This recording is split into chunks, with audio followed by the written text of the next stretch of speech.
Saudações, meus amigos no Catãs, esta é a nossa família. Hoje vou explicar-vos de um modo muito prático o que é o princípio do dispositivo e o que é o princípio do contraditório. Então, se já gostaste deste tema, começa por subscrever, ativar o sininho, deixar o teu like e sem mais voltas, vamos então para o nosso vídeo, amigos.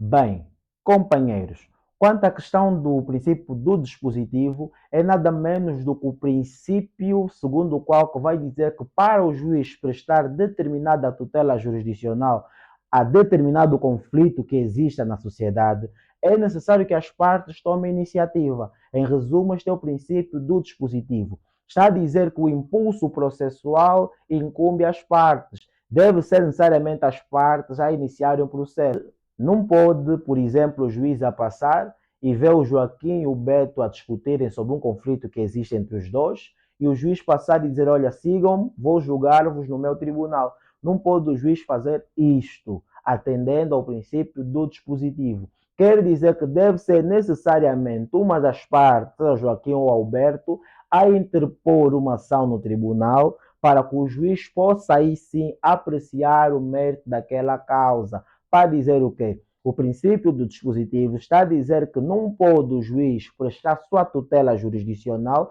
a não ser que seja então pedida, ou seja, interposta pelas partes, ou seja, as partes têm de trazer o seu problema até o juiz para que o próprio juiz possa então apreciá-lo. Isto é o princípio do dispositivo. E para perceber melhor, vamos olhar aquilo que é o artigo 264 do Código de Processo Civil, que vai dizer o seguinte, companheiros.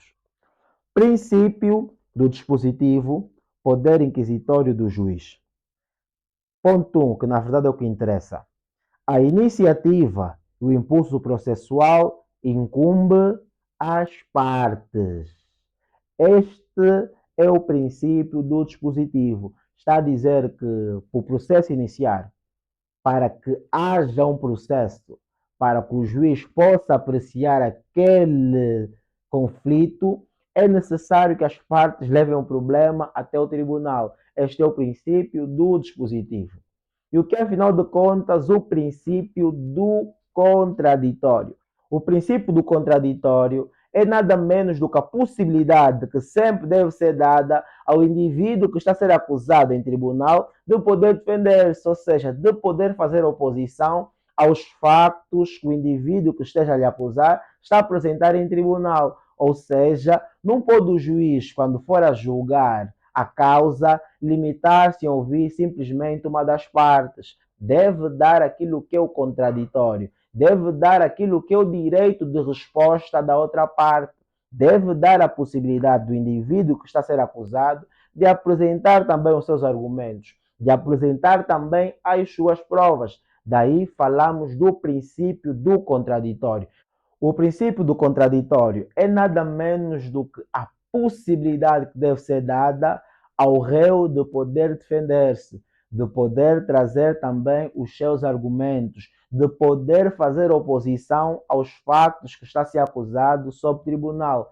Todavia, como toda regra é exceção, há situações sim em que o juiz poderá não fazer valer o princípio do contraditório. Quando é que ocorre isto? Por exemplo, se estivermos a falar de um procedimento cautelar, aí como visa-se a cautelar prejuízos ou danos irreversíveis, atendendo o perículo em demora, aí o juiz, na verdade, a priori, acaba ouvindo só uma das partes e toma uma decisão para salvaguardar este direito que pode ser beliscado, que é de reparo difícil, ou mesmo não é possível reparar-se, mas só que depois vai na ação principal ouvir sim a outra parte. Para dizer o quê? O juiz pode sim, tratando-se de um procedimento cautelar, tomar uma medida cautelar, tomar uma decisão a priori, sem ouvir a outra parte, sem fazer valer o contraditório. Só que depois deverá ocorrer a ação principal, que nesta ação principal que for a tramitar, será ouvida assim a outra parte, porque o princípio do contraditório é um princípio fundamental. Todos devem ter a possibilidade de ser ouvidos todos devem ter a possibilidade de apresentar os seus factos e as suas provas. E para percebermos melhor, vamos só ler aquilo que é o artigo 3 do Código de Processo Civil. Entendam, vem só comigo, olha. O tribunal não pode resolver o conflito de interesses que a ação pressupõe sem que lhe seja pedida. Aqui estamos a falar de qual princípio? Prestem atenção comigo. O tribunal não pode resolver o conflito de interesse que a ação pressupõe sem que lhe seja pedida. Qual é o princípio aqui? Princípio do dispositivo. É necessário que as partes tragam um problema até o tribunal. Não pode o tribunal vir na tua casa dizer que quer resolver este conflito. Deve ser necessariamente as partes que estão então inseridas neste conflito recorrer até o tribunal. Isto é o que é o princípio do dispositivo. Vamos continuar. Vou ler completo. O tribunal não pode resolver o conflito de interesse que a ação pressupõe sem que lhe seja pedida por uma das partes e a outra seja devidamente chamada para deduzir oposição. Qual é o princípio aqui? E a outra deve ser chamada para deduzir oposição.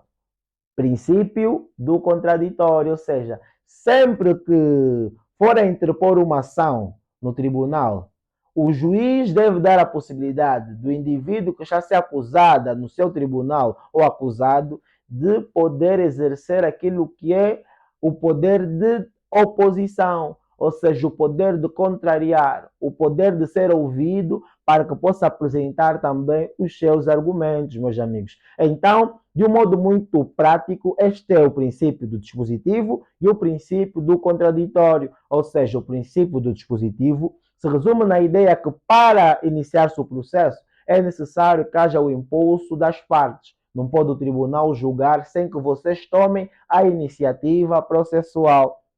Já o princípio do contraditório se resume na ideia que deve ser dada sempre a possibilidade de a parte acusada em tribunal ser ouvida, de poder apresentar os seus argumentos, de poder apresentar as suas provas. Pese embora possa ter situações excepcionais que não verifica-se aquilo que é o princípio do contraditório. E um ponto antes que eu esqueça, meus amigos, estamos em véspera de formações, estou a dar formação sobre as fases do processo declarativo ordinário, ou seja, vou ensinar-vos sobre como funciona a tramitação de cada uma das fases do processo declarativo ordinário, ou seja, como é que funciona a fase dos articulados, como é que funciona a fase de saneamento e condensação, como é que funciona a fase de instrução, como é que funciona a fase de discussão e julgamento e como é que funciona a fase final, que é a fase da decisão ou sentença. Então, meu amigo, começa já por se inscrever.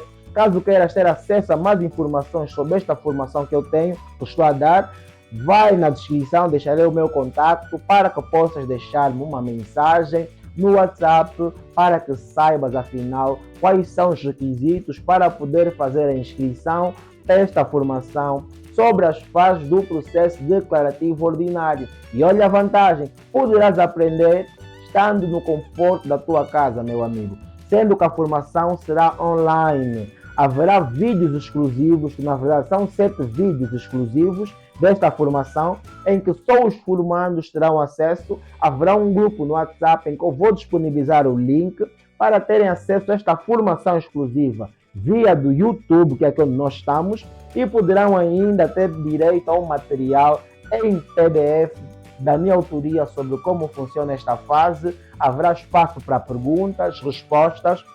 Então, meu amigo, começa por te inscrever e também não esqueça, se não és inscrito no canal, inscreva já. Olha que a família no Catange, quem for, tem direito a um leve desconto. Então, até breve, meus amigos, e aguardo por vocês para o nosso próximo vídeo.